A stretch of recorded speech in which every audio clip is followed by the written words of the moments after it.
તો રથયાત્રા પહેલા અમદાવાદને મળ્યા નવા પોલીસ કમિશનર આઈપીએસ અધિકારી અનુપમસિંહ ગેહલોતની નિમણૂક કરવામાં આવી છે। ગૃહ વિભાગ દ્વારા પોલીસ કમિશનરની નિયુક્તિનો હુકમ કરી દેવામાં આવ્યો છે। એપ્રિલ 2024 થી સુરત પોલીસ કમિશનર તરીકે ફરજ પર છે।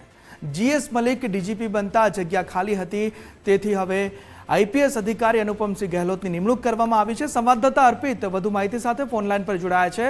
અર્પિત, અમદાવાદને નવા પોલીસ કમિશનર આઈપીએસ અધિકારી અનુપમસિંહ ગેહલોત મળ્યા છે, વિગતો?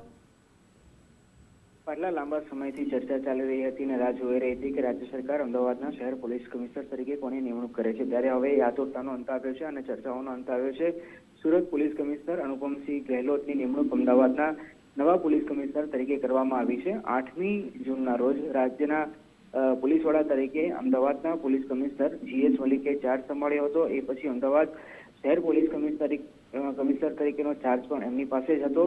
જો કે હવે જ્યારે એક મહત્વની ઇવેન્ટ અમદાવાદ શહેરમાં યોજાઈ રહી છે, ત્યારે રથયાત્રા પહેલા આ મહત્વનો નિર્ણય અને નિમણૂક રાજ્યના ગૃહ વિભાગ દ્વારા કરવામાં આવી છે અને અધિકૃત રીતે નોટિફિકેશન બહાર પાડવામાં આવ્યું છે, જેથી હવે અનુપમસિંહ ગેહલોત રાજ્યના મહત્વના શહેરોના પોલીસ કમિશનર તરીકેનો અનુભવ ધરાવનાર કદાચ પહેલા અધિકારી બનશે, કેમ કે તેઓ અગાઉ સુરતમાં અને સુરત પહેલા વડોદરા શહેરમાં પણ પોલીસ કમિશનર તરીકે ફરજ અને પોતાની કાર્યભાર સંભાળી ચૂક્યા છે। ત્યારે હવે અમદાવાદ શહેરમાં પણ તેઓ નવા પોલીસ કમિશનર તરીકે ચાર્જ સંભાળવાના છે અને હવે આગામી દિવસોમાં, એટલે કે બની શકે છે આવતીકાલ અથવા તો પરમ દિવસે જે પ્રક્રિયા હોય છે ડોક્યુમેન્ટેશનની પ્રક્રિયા પૂર્ણ થયા બાદ અમદાવાદમાં બીજી વખતે તેઓ પોતાનો ચાર્જ સંભાળશે।